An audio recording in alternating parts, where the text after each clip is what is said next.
Thanks to years of product research and development, you can now enjoy the look, function, and lifestyle benefits of Everlast Composite on any siding or cladding project with VistaClad, a new level of cladding performance. It's no secret Everlast provides the most successful and durable composite materials available, with proven moisture, stain, and fade resistance. And VistaClad offers all the low-maintenance, long-lasting, and environmental benefits in one smart cladding solution. Taking the hassle out of installation, VistaClad is a complete and convenient cladding system, consisting of clip strips, cladding boards, and trim system. Available in Infinity and Apex profile options, VistaClad is lightweight and can be easily installed, thanks to a smartly engineered clip strip which controls expansion and contraction, allowing for optimal versatility in application. Installing VistaClad has never been quicker, easier, and more convenient.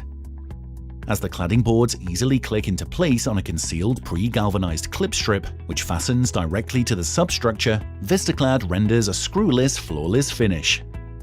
Developed to offer design flexibility, all VistaClad board sizes, wide, standard, and narrow, use the same clip strip, while allowing for versatile finish options. What's more, several cost-saving factors make VistaClad an affordable and extremely competitive cladding solution for distributors, installers, and customers alike. Inexpensive, very lightweight clip strip. Reduced installation time and cost. Reduced cost of substructure. Reduced cost of fixtures and fittings. Ships more square meters. Less capital intensive. Revolutionizing the cladding sector thanks to a multitude of cost-saving benefits, convenient ease of use, and superior performance and protection from the elements, VistaClad guarantees a premium offering thanks to an industry-leading warranty. Cladding inspired by nature. www.everlast.com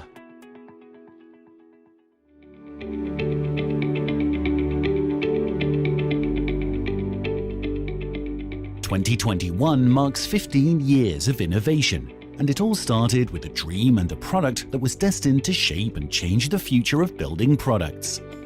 Today, Everlast is responsible for bringing to market over 15 composite profiles and complementary systems in all major markets around the world. With an extensive product range made up of advanced composite technologies for various indoor and outdoor applications, Everlast continues to revolutionize the world of modern building products thanks to novel surface materials that offer weather, stain, and fade resistance like no other. Everlast's decking range, consisting of Apex, Infinity, and EverTech options, offer the ultimate in sustainable outdoor flooring, presenting a multitude of benefits such as little maintenance, weather resistance, slip and stain resistance, and low environmental impact. You'll be hard-pressed to find better decking, all which comes standard with industry-leading warranties. Available in an extensive range of colors, finishes, and authentic timber textures, Everlast decking is designed to outperform alternatives while beautifying any space. When looking for a smart cladding solution, Everlast VistaClad renders the finest look, function, and lifestyle benefits of any siding and cladding offering in the market. Available in Infinity and Apex profile options, Everlast Composite can be easily installed thanks to a smartly engineered clip strip. This premium composite cladding product provides superior protection from the elements, backed by industry-leading warranties.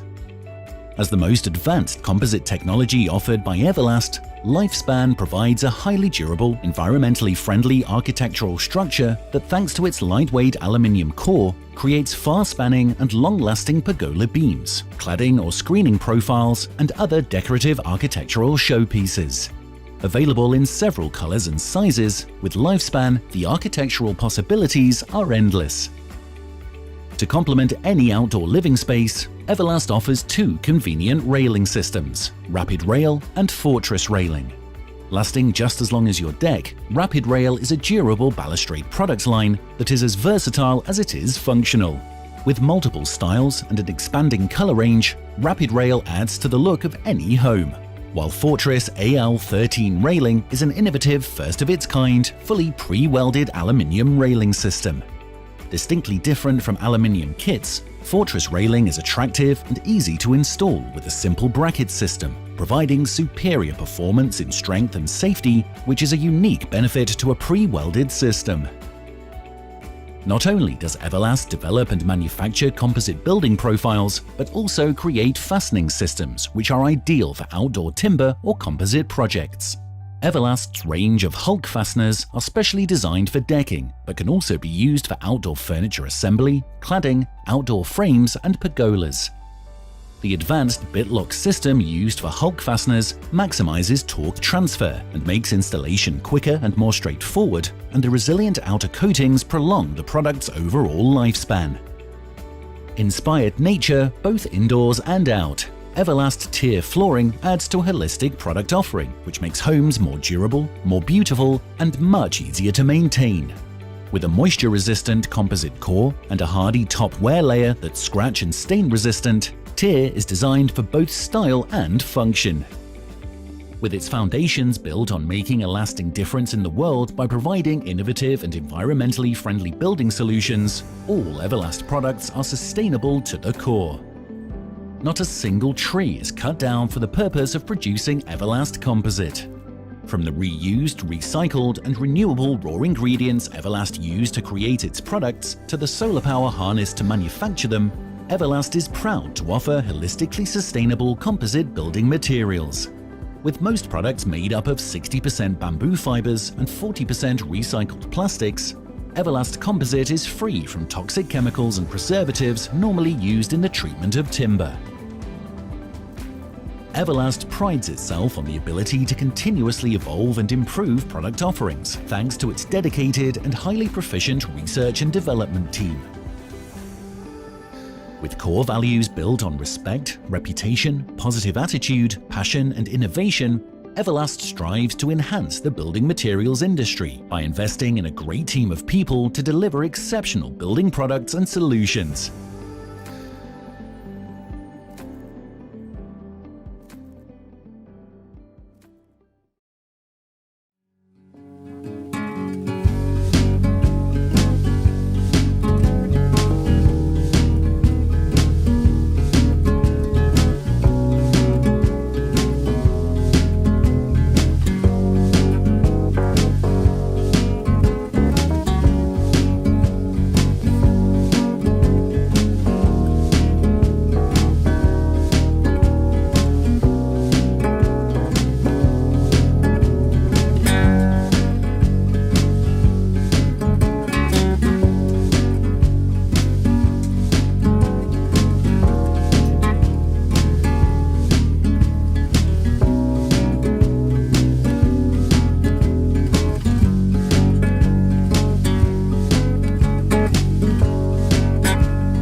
Good afternoon, colleagues.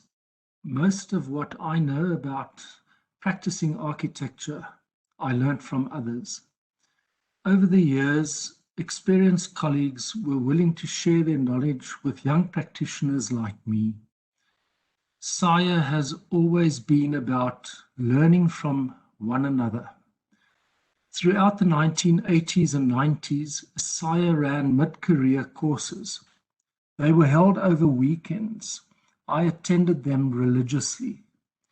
If you were to talk in cricketing parlance, you would refer to those courses as 5-day cricket. Slow moving, interactive, and thorough. It's 20 years later. We live in a different world. Today, SAIA's practice committee is launching the T20 equivalent of those courses. Thank you very much for attending the inaugural event. To our President, Kate Otten, thank you, Kate, for honouring us with your attendance. It's called SAIAshare 105.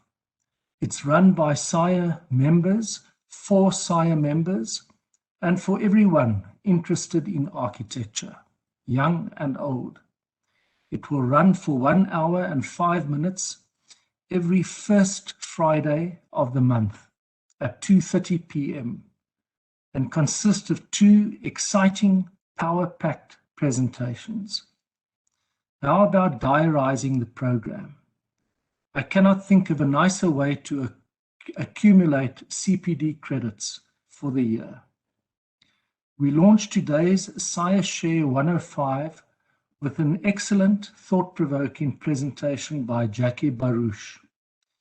Jackie has 20 years of experience in marketing and communications. She has worked with architecture firms both in the UK and in South Africa.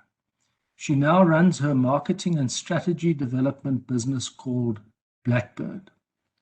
Jackie is going to speak to us about how architects can market their services. We are, after all, so engrossed in doing our work that we don't know how to market. Thank you very much, Jackie, for sharing your knowledge with us today. Over to you. Hi, everybody. Thanks, Eugene, and thank you, SAIA, for the invitation to talk to you today. So I wanted to chat to you a little bit about marketing for architects. I think historically there's been a bit of a hesitancy for architects to promote themselves. I think there might have even been something forbidding it in way back when. So I think that it's something a lot of people struggle with, as do most entrepreneurs. For the purposes of this talk, I'm going to be using marketing as a very much an umbrella term, so to cover everything, including public relations, advertising, events, any kind of communications. So basically any sort of promotional work will fall within this umbrella term of marketing. When SAIA asked me to chat to you all, I was thinking about what I would really want to share. And what I'm not going to do is give a how to, run your Instagram accounts or something like that. I thought I would rather talk about some key sort of strategic concepts that can help you understand how to market yourself best to your audience. Think of them really as thought starters to start a bit of self-reflection, introspection, and once you figure out how you want to communicate, then it all becomes a lot easier. I am not going to give you a whole big introduction about myself. I think Eugene's already covered a bit, and you've seen my bio and everything. If you'd like to check out my CV, you can scan the QR code there quickly and it'll hop onto LinkedIn. And but needless to say, my background is very much architecture. I've been working with architects since I was 22. I lived in London, so architecture is what I've been working in. I now work for myself, and my clients include various sorts of creative businesses, but still a lot of architecture and property and design. One of the experiences that did really impact, I think, my understanding of how architects need this sort of help with their marketing was actually when I moved back from London. So I've been working in-house for a while, and I moved back to Cape Town and sent off my CV to a couple of the larger practices, and I got a lot of feedback saying, this is great, it's a nice CV, but we don't know how we would use you. Why would we need a marketing person? And I think that's kind of been something I've discovered since I've been here, is that most smaller firms don't really have that. They don't necessarily have capacity for it, but they also don't understand how it can benefit them to have somebody in-house helping on the marketing and communications. And this is probably why. So I gleaned this information from the SAIA survey. I just want to encourage everyone, I'll do a little plug for Simi. Please fill in these surveys when they come around. They're very useful information, I think, for everybody. And so if you're looking at the sizes of the architecture practices in South Africa, these top 3 that we're looking at, the micro, small and medium, which is really practice size of 1 to 10 only, that's where a majority, that's 87% of you are within this size. So we're not looking at, there's not a lot of large practices. And in fact, a macro practice in South Africa is considered more than 20 people. So you can imagine it's only probably at the stage where you start to employ close to 20 people that you're in a position to have someone dedicated to marketing or design, graphic design or something like that. So with that in mind, and also I think there was another interesting little stat that I read in terms of average spend amongst practices on their marketing, and it was, I think, around 5% expenditure. So it's really not a lot that people are spending on their marketing as well. And I think I'm hopefully going to give a bit of a motivation to up the spend and maybe get a little bit more involved. So why is marketing important? Well, that's another thing from the SAIAshare survey. 60% of new architecture projects are the result of a direct approach with no competitive process.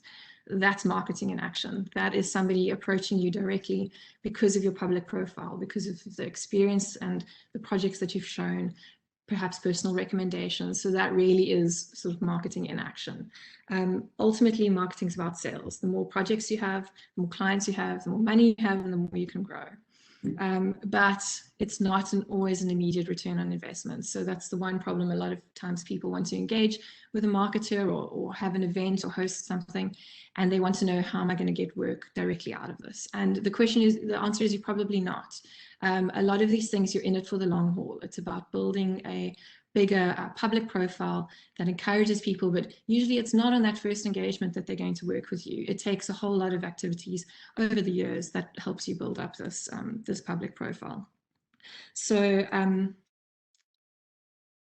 yes, and then another thing I wanted to mention, and this is particularly, again, talking to the smaller practices amongst you, which is 87% potentially, is that often what happens when one starts a small business, and I've seen this with lots of other clients in all sorts of industries, is that your first group of work, your projects come from your own personal networks, your friends and family.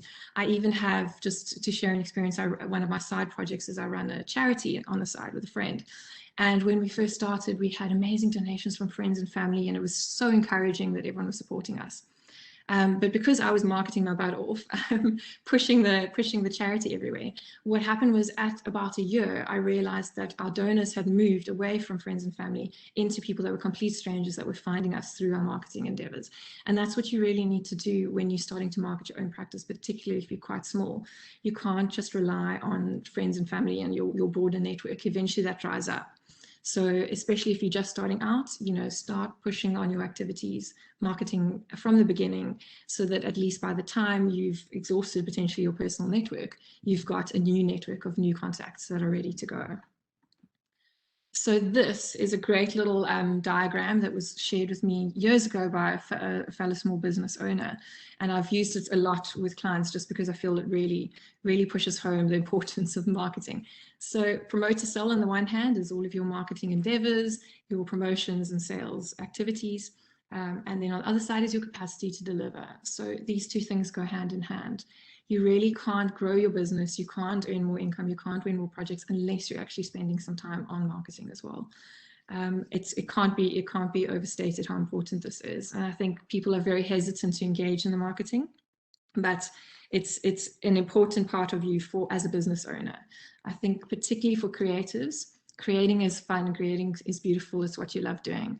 But very few people have the luxury of just continuing to create without having to earn any money to bring in the new work. So it's awkward, it's weird, it feels very uncomfortable for a lot of people, but just like when you're running your own business, you have to learn how to handle your accounting and do your invoicing and speak to the tax man. Just like that might be something you're not used to as a creative. Doing your marketing is another thing. You have to become an expert in how to market yourself, particularly again with the smaller practices. And I think also, if you are small, then another important thing is that everybody in the practice needs to be involved in that. It's not something that should just be lumped on one person's desk. I think everybody really can pitch in and do what they can to help promote the studio. So the first step, usually when we tackle a marketing or business strategy, even with a company or any sort of brand, is to figure out who you are and what is your offering. And a lot of that, I think, is this is the moment for introspection. And I love this sort of sweet spot between what you love doing and what you're good at. And I feel like if you can figure that out, then you already are halfway there. You know how to promote yourself because you know what it is that you want to be doing. So what is the vision? What are your visions and goals for your business? And also in particular, what is your vision and goal for your own life? Because as a business owner, you know, your business is your life really. And so you want to figure out, do you want to grow? Do you have this ambition to have 20 plus employees and fall in that macro? And then maybe have the stress of having to pay salaries as well. Or are you quite keen to keep it like lean and nimble and you like working in that way? So if you can figure all of that out, then it really helps you understand who you are in a business and where you want to take yourself. And then communicate it. Now you know what you really want to be doing. I think a lot of people want to become a generalist. I find in architecture in particular, people are very, very scared to say, no, we don't do that. We only do residential design, or we only do commercial projects. Everybody wants to be able to do everything. But there's definitely a benefit, particularly, again, if you're smaller. If you're larger, you can probably have different departments that deal with different types of building. But if you're a smaller company, pick what you're specializing in, and then promote that. You know, then people really understand where you're coming from. They're eager to learn more about it. They can see your enthusiasm and your passion for it in the way that you communicate. So I'm going to say, don't be afraid to be a specialist. Speak about it. I even on my website, all my communications have said that I do consulting for creative businesses. Accounting and law firms are not really my forte. I like working with the designers, I like working with architectural property, built environment. So that I'm just putting that out there, and I encourage everybody to do the same. Another very handy tool when you're trying to figure out who you are is to do your elevator pitch. And this is actually a great thing in terms of personal development for everybody, even if you're an employee and you're not part of a bigger company. What is your elevator pitch? How do you want to put yourself across to people that you meet? And that really helps you sort of understand where you want to go. And once you've figured yourself out, then you can figure out who is your perfect client. So if you know that you want to only, I'm staying at the moment in a sort of a beach house. We've moved out for the winter, and if that's what makes you really get up in the morning, you just want to work on that. Then find out where are the places that you want to be working, and how do you reach those people. You can get quite granular. Is it a particular location in South Africa that you're really passionate about, or type of location? Maybe it's only things in the wine, buildings in the winelands, or desert buildings, or, if you're a commercial architect, then who's your perfect client? You're talking to property developers. So where do you go and find them? And, if you're talking to property developers, then maybe House and Leisure, I don't know if everyone's seen the new launch House and Leisure, it's amazing. But if that's what you're working on, then that's maybe not the right channel for you. So once you can figure out who you are and who's your perfect client, then I think you start to understand where you want to put your money, basically, in terms of which channels that you want to communicate on, which events to turn up to, and which media to participate in. The other thing, this you would kind of call your target audience if you want. And the other thing not to forget is that we don't only communicate with our clients, there's also other audiences. So for example, in the case of an architect, I think other professionals, contractors, as well as potential employees. So having a good public profile actually helps you recruit the best employees by having them come to you. And also students. I think, finding great students and interns is very important as well. And so by making sure that you're out there and you're communicating to all these various audiences helps you draw in the right people. And then on to the topic of clients. So this is another little stat that came from the SAIAshare survey, which was a perfect example about what I wanted to talk about in this section. So just to read through it, an average of 50% of business is repeat business, sourced from clients that the practice had worked with previously. So that means that customer retention is working for about 50% of new business. It's a sort of just let me start that again. Customer retention, so working with the same people, is much cheaper than what you would call customer acquisition. So there's in sales and marketing, there's a term customer acquisition cost.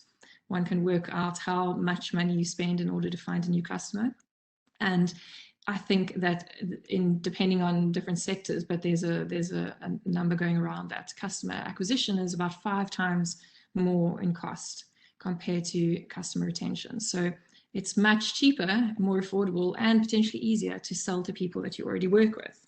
So your first point of call when looking for new work would be past and existing clients. They already know you, they already love you, they know the quality of work that you do. They're familiar with your processes and your team. So all of those potential barriers have already been broken down with an existing client. And so it's not such a hard sell. So then the next sort of place to approach for new work would be what you could call missed opportunities. So where you have worked with somebody, maybe you've done a pitch or a tender in some sense, but you maybe didn't win that particular job. Maybe there was someone better suited for that particular project, but they've already gone through a lot of the process with you. So they already know a lot about your team and how you work. They've seen quality of your presentations. So that person already knows a lot more about you and is a bit of an easier sell. And then the last place to get new work would be total cold leads, people that you've never worked with before, because you have to go through that whole process with them, build trust, explain how you work, and then move on to actually working with them. So with that in mind, how do you keep in touch with your existing and past clients? I think a lot of people finish and wrap up a project and then it's done. It's out the door. There's no more contact. Keep in touch with clients, go back to them. First of all, ask them how the experience was. Get feedback is really important. You can potentially even share that feedback with new clients as well. There's nothing better than a happy client and a good testimonial. And then you keep in touch with them, invite them to your events, share your news with them, send them emails, meet up for a coffee regularly. Just keep in touch with those existing people. You don't have to be knocking on their door for work, but you're just staying in contact so that you're front of mind for them, whether they have a new project or whether they might recommend you to somebody else. Experience, like another little experience share, one goal I set myself, it was last year, I think threw a spanner in the works for a lot of connections, was at the time I said have one coffee per week with somebody different, and none of those are trying to get work from anybody. It was really just touching base with people and see how things are going, which brings me on to networking. So I'm like a really, really strong believer in the power of networking. And I know a lot of people are very, very hesitant about it. And it's got this bad rep. It's these probably horrible events you might have to go to. And everyone has name tags and someone's really trying to press their business card into your hand. And, that's not necessarily what it's about. And I love this quote, networking is more about farming than it is about hunting. We've all been on the receiving end of hunting, I think, when somebody's really pushy, really trying to close a sale and won't leave you alone. And that's not a nice experience for anybody. Real networking is about forming real connections with people and adding value, both ways. It's a two-way street. It's somewhere where you can potentially help someone and they can maybe help you back. But none of that is a given. It's really just about finding people that you have a lot in common with, that you enjoy spending time with, and that you can add value to. I think that something like that can lead to a job potentially, but it could not. And that doesn't mean that it hasn't been successful. A lot of the time, just good networking and building connections could get you a referral. Or at the end of the day, maybe people just think you're really awesome, and that helps as well, because next time someone hears your name, they'll go, oh, that person's really awesome. I think they must be nice to work with. That can also help. So it's all about public profile. It really don't approach it with a sort of necessarily a business mind. Then, sorry, I did enjoy this image. I was thinking of Disneyland and then this popped up. So everyone is an ambassador. Disneyland is the ultimate example of a highly curated environment. When you walk into Disneyland, everybody's in uniform, everyone's living the brand. And I think that's super important for companies as well. First of all, like you would design a space to reflect your company ethos, so do your people. So, you know, everyone needs to be living the brand, share the same values. And I think in a small company, this is probably a little bit easier because there's a group of people who are working together very closely, and they're able to, you know, share their values and vision very easily. I think the bigger the firm, that's where it gets a bit harder. And if you need to work a little bit more on staff engagement, making sure that you keep open lines of communication, that your staff are, you know, on board and they understand what you're going for and are there with you. And then I'm going to, yeah, I don't know how I'm doing for time, but I didn't know if I would fill my time or be too short. Here we are. So this is my last little push. This is a PR mantra of mine that I really think that architects need to pay attention to. People like people. So first of all, on your own communication, so when you represent yourself, people connect with humans more than they do with brands or buildings. Show on your website, show who you are. I know a lot of smaller practices are maybe quite hesitant to show that there's only one of them. They might be quite nervous to go, oh, but it's just me, or it's just, you know, 3 of us working here in a home office. But, you know, be out there. The client will find out anyway. You're not going to be able to fleece them for long. So show who you are, show what you're all about. If you have a team, if you've got a bigger team, show the people behind the process. This really helps to explain the value as well behind your process. So, you know, architecture doesn't happen in this vacuum. It's not just this CAD drawing that magically appears. There's a group of people who are creative, who are technical, that pour all their time and effort and very long hours into creating this building. So show them and share them. And I think that really helps build sort of credibility and trust, and people will connect with you a bit better. So please show your people, whoever they might be. And then the last one, which is, I think, very divisive potentially, is show your people in your buildings. So architecture is about spaces for humans, and yet somehow we end up with these very sterile images which don't show humans at all. Maybe that's what you want, but I would encourage you to try and include a few shots, especially if you're working with a professional photographer. Try and include a few photographs of buildings with people in them. They animate the spaces, they show scale, and after all, you're selling a space for a human being. I find that renders always have people in them, and hot air balloons and seagulls, but when you get to a final photograph, there's just this very sterile environment. And I think that particularly maybe more so if you're working in residential design, but I would even say commercial offices, they're for people, you know, hospitals, they're for people.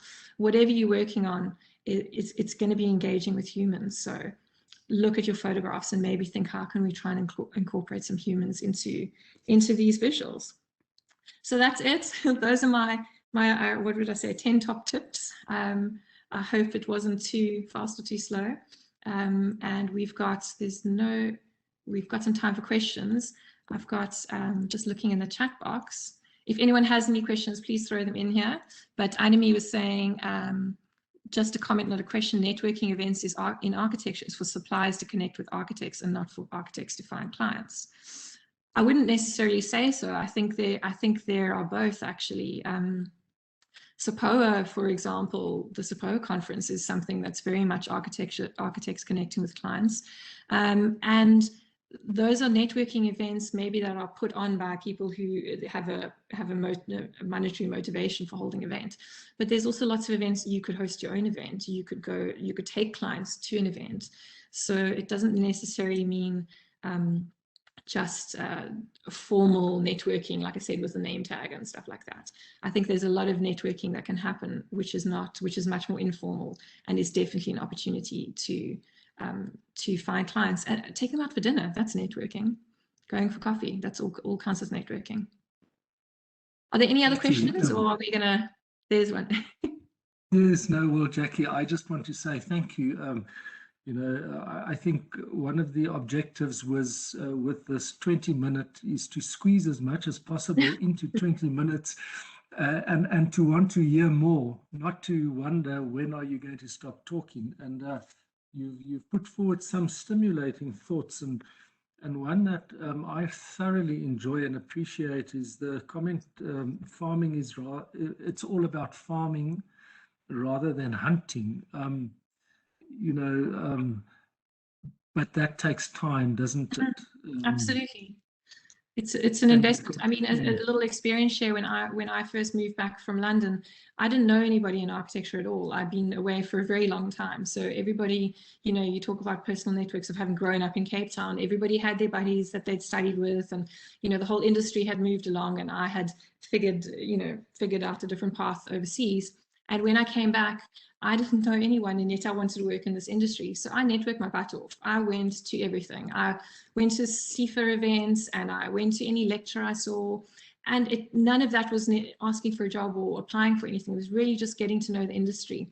And in the end, it did help. I ended up getting, I actually started working with the Cape Institute, became a client, and then I got a job at DHK. And so, but it was very much a long game, and it wasn't, it's you've got to put effort in, but if it's what you love doing, then it doesn't really feel like effort.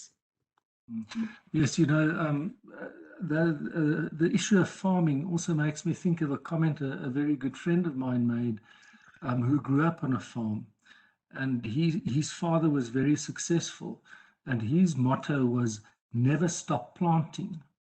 And so maybe that is applicable Absolutely. as well to your example. Never stop planting. Absolutely, absolutely. That relationship never ends, and clients can become friends, can become future business partners or clients again. That relationship never really ends. I'm just looking through the questions in the chat here. Sia was asking. Yeah. Last one. You select one of those, Jackie. Unfortunately, we can't answer all of them, but just a last comment on any of those questions. Okay.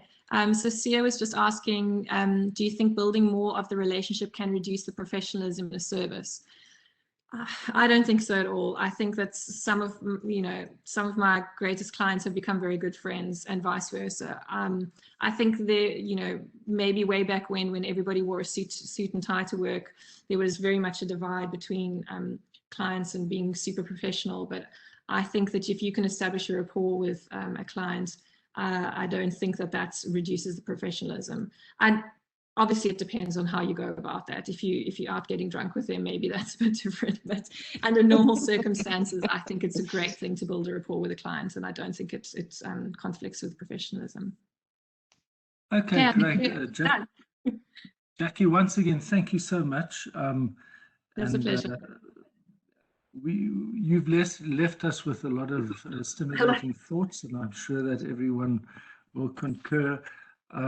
We're going to have a quick word from the sponsor, and then after that, Sue is going to introduce you to our second presenter. So please don't leave. You're going to enjoy what lies ahead for you. Thanks, Karina.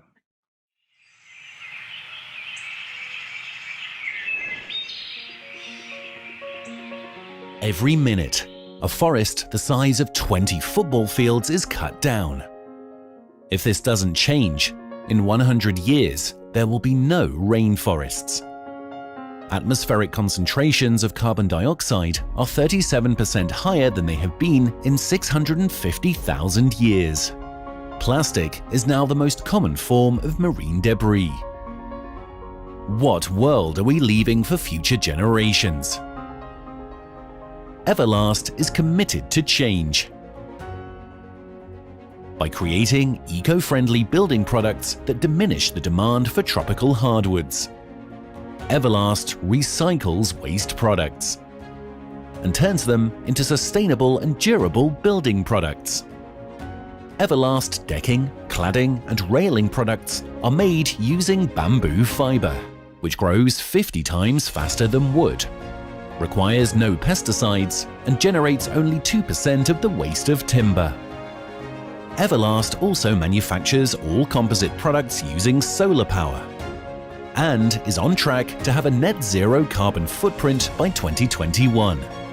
Let's all commit to making a change to protect our world for future generations. Choose sustainability. Choose responsibly. Choose Everlast. Inspired by nature, designed for life.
Andre Eksteen is a founding member of Earthworld Architects, a Pretoria-based practice with commissions throughout Southern and East Africa as well as Southeast Asia. He is born and bred in Pretoria and obtained his BArch degree from UP. Earthworld Architects have received recognition for their work in many publications, with more than 40 awards of merit and commendations awarded to them in the various provincial as well as national merit award programs of the Institute. We also note that they were selected as finalists in the educational and best use of timber categories at the 2019 World Architecture Festival in Amsterdam. In his presentation, Andre asks whether architecture, traditionally the most meaningful of all humankind's artifacts, will still have a place in our complex social, political, and technological landscape. Can architecture be used as a tool to facilitate change and inspire social innovation?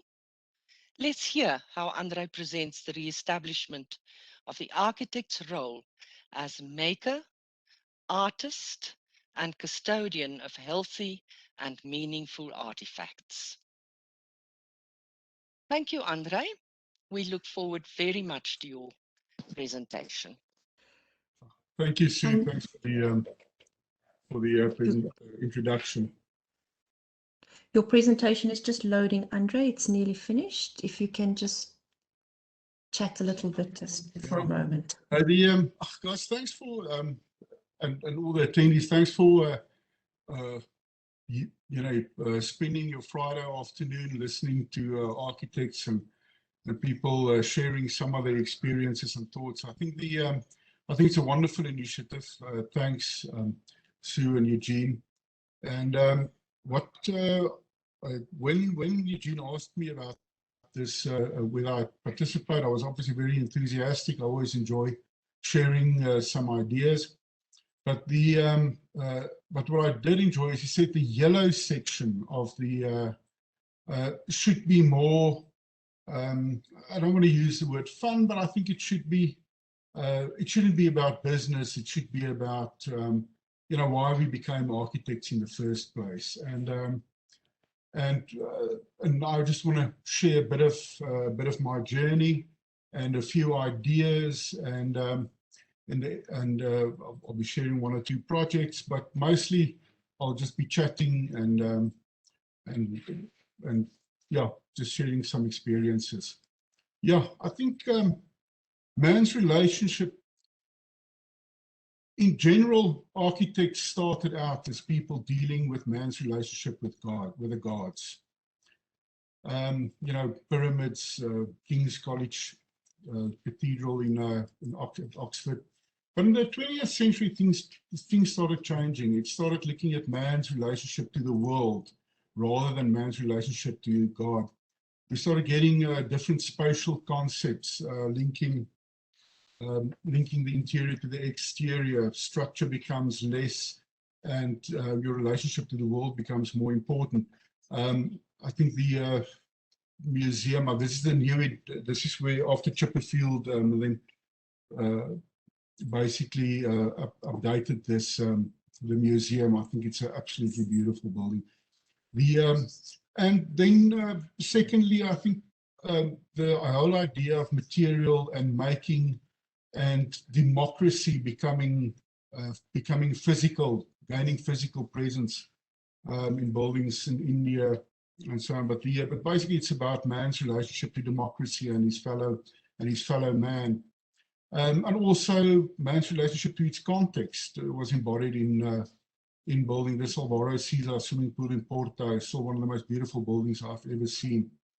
And then craft becoming important, and beauty and jewelry, and how you touch things, and how you can just see the weathering on this travertine, and basically I think it's sort of the rise of a type of materialism, and I don't want to say that in a negative way. I think it's about experiencing the wonders of design and beauty, and then the house becoming man's own cathedral, man's experiencing of the trompe-l'oeil of God's presence on earth within his own realm. Just thinking of Baragan and the way he used light, Taro Andu and the way that he uses light, and although his buildings are quite a bit of mass, there's a lot of there's a spiritual quality to it. And then later on in the 20th century, when okay, this is now earlier than Andu, but with structure and form becomes very important. In our own Hans Holland with the Voortrekker monument, also about meaning and memory. But I just think it's a beautiful building outside Windberg, which I recently visited, but where form and material becomes quite important, and our structure becomes the actual artistry.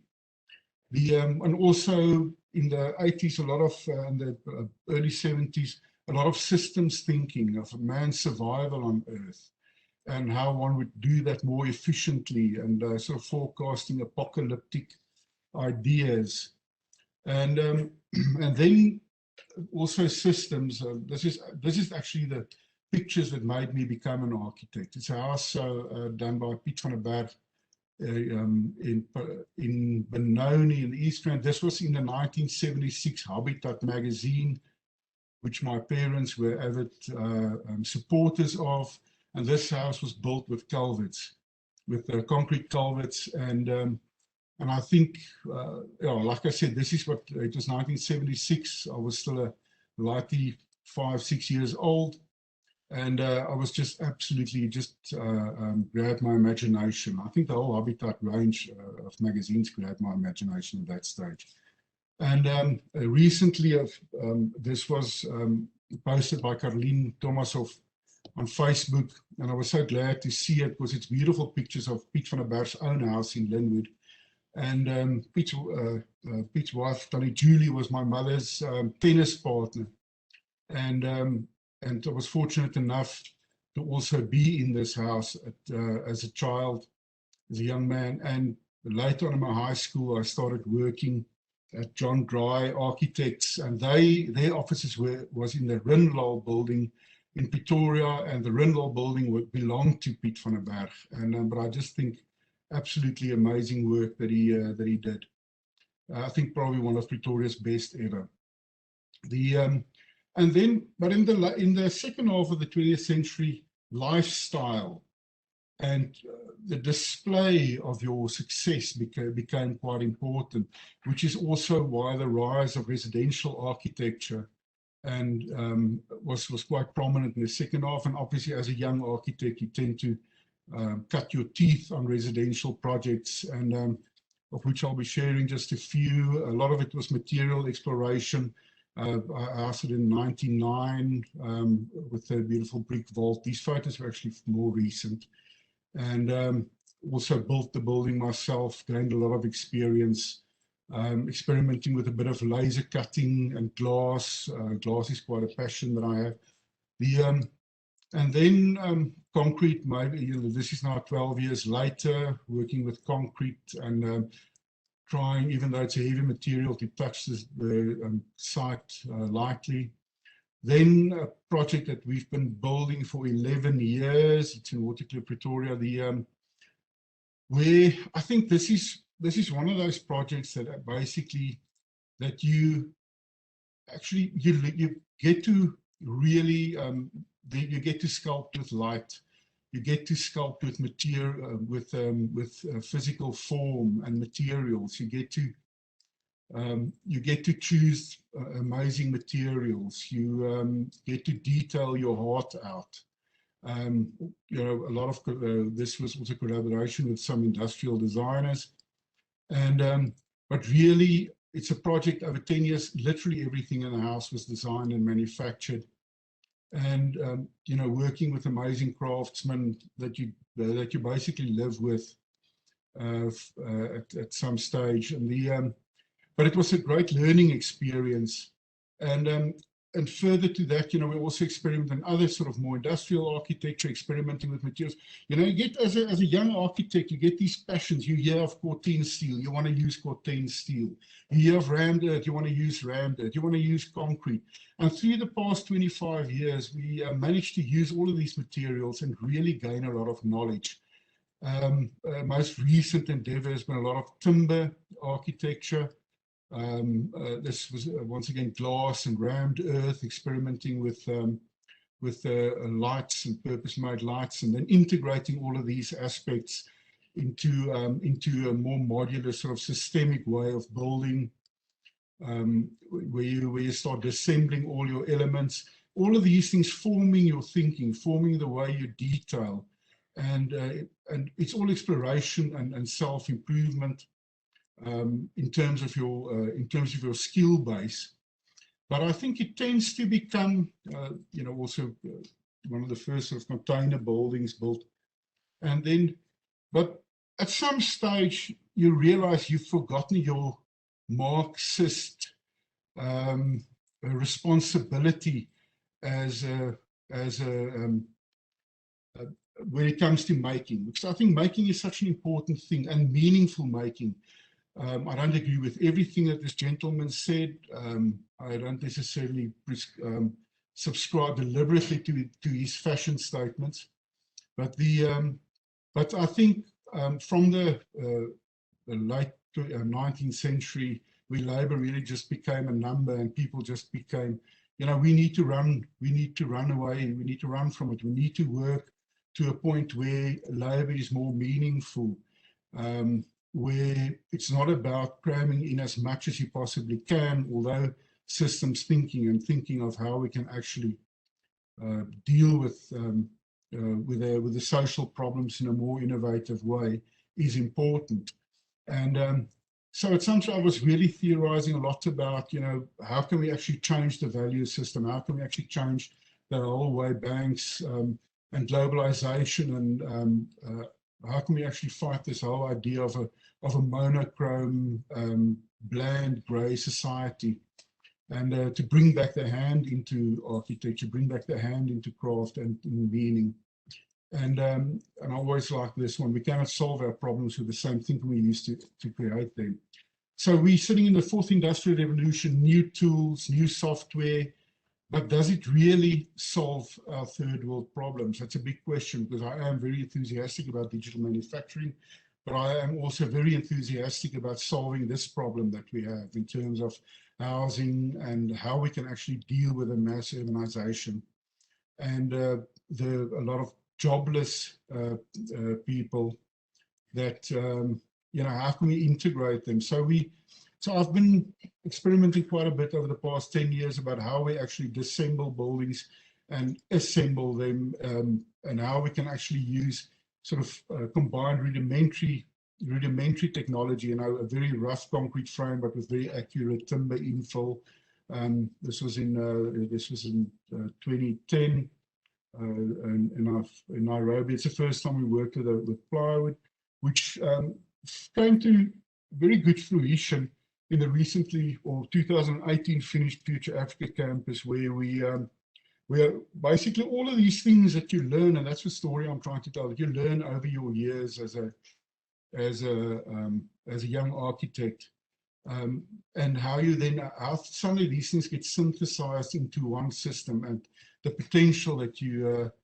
So in this project, we work a lot with precast and modular thinking, doing the housing with precast concrete elements, and but still creating a dynamic, sort of slightly more organic quality to the spatial arrangements.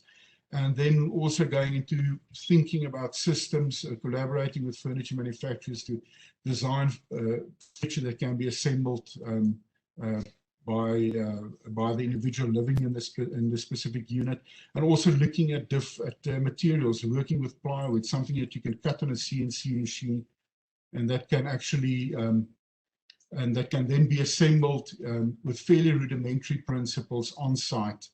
And then to create beautiful structures, which is still sculptural, which still celebrates the hand that touches them, but also creates beautiful space. But then you realize, now things have, you can really start relaxing now. But then suddenly you had loss of words, because you put so much, 25 years you put into the system, and all of these ideas distill and filter through in your work, but then one question changes the way you think. And that was at that World Architecture Festival where we presented Future Africa. And the one guy asked me, but why is the building so Scandinavian? And I realized, despite all these theoretical and philosophical ideas, one should maybe step back and reassess the butterflies in the stomach, and to really see where we as architects lie. Because I think we tend to, we're so busy with the peripheral issues, and, we deal with business, we deal with clients, we deal with that, we tend to forget we tend to forget a very basic, very important thing, is that we as architects are there to position man in this world, and to position man, and to create a platform for man to connect to his world. So, because I think maybe if you look at Rothko's work, you need a sort of serenity in the buildings, where reflection is more important than form, and where atmosphere is more important than symbol. And recently, December, I went to Jonkmanshof. This is actually not a picture of Jonkmanshof, but I think it's the beautiful architectural element of the Frangipani and the simplicity of these buildings. And just looking at what Jacques Erasmus did there with the interior, and it's a very simple building, simple materials, but it brings back all the memories that one has of visiting a grandparent on a farm, And, you know, so it's just sort of more this, and the interesting thing about this thing is working with the interior architects in my office, I started learning that, you know, start designing the building from the inside out rather than from the outside in. And it's all these, and that's a sort of exploration that we're setting off to now. And then one thing that I've always missed, and I always tell Chris Wilkinson, I want him to design my house one day, and I specifically asked him to send me photos of the amazing way that he works with light and with the introduction of art in his buildings, and the way he deals with context. And these are the sort of subtleties that one would try and bring back into the work rather than purely tectonics. And and you can just see this very sort of simple, he tells me the story of the client actually, this slit of light was there to light up artwork, and the client actually did his own artwork by just drilling these little rods into the wall, and it just gives you amazing play of light, and it looks like a sundial. Also their chapel of light, and which are also just things, you know, it's the unspoken atmospheric aspects of architecture that that these sort of images evokes. And as a closure, I want to share a project where we had the opportunity to think about these aspects, although it is the project wasn't built and our proposal wasn't accepted. It was all about context. How do you actually work in a context like the Kalahari, and how do you speak about the history of the place but with modern materials? You know, thinking of the Carlos Scarpa, the Botutu glass work, which reminds me a lot of sort of Stone Age tools, and how that can be translated into cutlery, and how the local sort of kalbas can be translated into glass work. And this it's all these aspects that and the sand that gets converted into a glass bowl, and the fire that gets reflected in a very simple sort of glass element in the middle of a table, and you know, that giving you the memory of fire in a vast open landscape of the Bushman, and man's dreams and man's relationship to a cosmic reality, and you know, that being very important, and that you only get through more meaning, more memory, and reflection. And I think, you know, there's just it was just such a wonderful opportunity to work metaphorically and to create this oasis in the middle of the Kalahari, where all these sort of aspects of memory, fire, storytelling comes into play, with a sort of a cathedral, where the sound of the fire would be part of the experience, and the fire reflecting in the sort of very high volume of rammed earth can become, and then and how, you know, sort of bronze cast chairs, how the light would actually reflect and play off those chairs, and and thus connecting you again to the cosmic reality with a simple fire and a simple chat and talk around the fire in the middle of the Kalahari. I thank you, and yeah, I hope to be part of this initiative in the future as well. Thank you. Oh, Andre, I see only one comment here. Brilliant body of work, Andre. And that is exactly what I would like to add. It is so inspiring. It really was just, one couldn't look away, and I'm quite sure that is why we haven't seen all those comments yet. So if anybody has a question, please let it come through. But when do you think you will be satisfied that you have learned enough? So I don't think there will ever be, you know, beginning of this year, I turned 50, and since the first time I worked in an architect's office is now almost 35 years, because when I was 16, I started working at Dry and Uber. And To me, it feels like up to now I've trained. Now I want to really start practicing as an architect. So They do say we go on until we are 80. So Eugene, I hope you have a question. My mind is blank. You are muted. Sorry, Andre, you started by saying that we have two categories of presentations that together form the afternoon's menu. The one being the grey topic, which represents wisdom, and the other being the yellow topic that represents sun and joy and spontaneity. And you've done that. You and Jackie have combined so well together.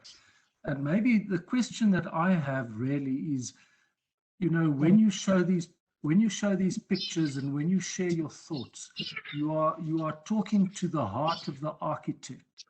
And that's why 99% of us studied architecture to do this. But most or many of us become so entangled in the building contract, in running a practice, in cash flows. How do you keep the balance? How do you force yourself to remain ignited within, to be able to share this kind of information? Yeah, Eugene, I think it's interesting. I think sometimes we just need to make a small paradigm shift, and that's what I tell my colleagues in the office as well. It's very important for your client to be happy. It's very important for the contract to be run smoothly. But you as architect are the only one who knows whether your design is good or bad. If the client had the ability to judge your design for its quality, he wouldn't have asked you to do it in the first place. And I think as architects, we need to just step back one moment, respect our clients with everything we have, but also realize that that the sort of emotional, because sometimes it's extremely emotional when clients do not sort of go with your proposals and so on. But we need to realize that you know, it's their perspective. And the whole idea, Anton de Tooy always said, maak van elke verleentheid 'n geleentheid. So make of every bad situation a good situation. So if your client tells you, listen, this isn't good enough, this, I don't like this, I don't like that, see it as an opportunity to enjoy more design, to actually do more design. And that's how I try to deal with absolutely every comment I get, whether it's from a consultant, whether it's from a client, whether it's from a colleague. The idea is that we take those comments and see them as more design informants and go back and say, yes, I've got the opportunity to refine this design even more. Yes, and you know, I think as well, the satisfaction that comes from doing this, I mean, money can't really buy that. You know, you spoke about a project that you've been running for 11 years now. I'd like to see your timesheet as opposed to your cash flow on that project. No, it's fortunately it's an amazing client, and we do other work for him as well. And yeah, but it's amazing how much you learn, because over this 11 years, if I think of my first concept and how the building progressed and how ideas progress, it's just an amazing learning experience. That and when that house is finished, hopefully in August, I'm going to do a really nice presentation on the whole history and the whole story behind it. Yeah, Andre, in similar vein, a question has just come through from Sophie. How do you find the balance between architecture as an art and entrepreneurship? Any response? I think the entrepreneurship part of architecture is that you've got the ability to give more to your client than he actually expected. And to show them where design can make a difference. And if we as architects can become systems thinkers and strategists, that's where the real entrepreneurship, we must make ourselves unmissable in the system. So that, because we can think holistically, we think systemically, we taught that way at university. And that gives us the opportunity to tell a client strategically, I think we can have this or this or this approach. You know, sometimes we get involved in projects that only needs a little bit of work at the beginning, but that maybe that can lead up to much more work later on. You know, get involved in the strategy that the client has. And because, you know, nobody else needs, clients, they need everybody in this world needs input in their thinking and in their sort of mind space. And yeah, so Right. Andre, just to Okay. confirm that architect of that house with the culverts, that was Piet van der Berg? Piet van der Berg, yeah. Okay, thanks. Sue, Interesting enough, well, Yes. interesting Just- enough, Piet van der Berg owned a lot of his own buildings. So, but that was the hero glory days of architecture. That's when many of us thought we were going to be very rich one day. Andre, thank you. Thank you very, very much to our brilliant inaugural speakers. Then also, I'd like to thank everybody who's here today for attending this inaugural SAIAshare. I hope you were as enlightened and inspired as I was. Thank you to Corina Gibson of ECPD Pro for guiding us so expertly through this process.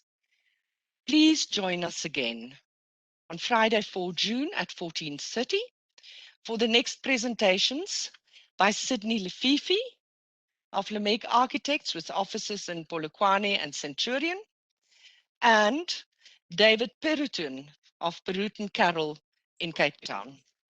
In future SAIAshare 105, the Category 1 SAIA presented events, and as such, there will be a small attendance fee, which will also provide you with a CPD certificate valued at 0.1 credits. Students remain welcome at no charge. There's one very important thanks we also need to present to Brendan Chapman of Everlast. I hope you are as pleased as we are, Brendan, with the attendance today. I must say it was brilliant having all of you here today. And can I just add one last thank you to Eugene Barnard, whose very great brainchild this is. I hope SAIAshare 105 will grow from strength to strength. So from me, Sue Linning, goodbye everyone, until next time.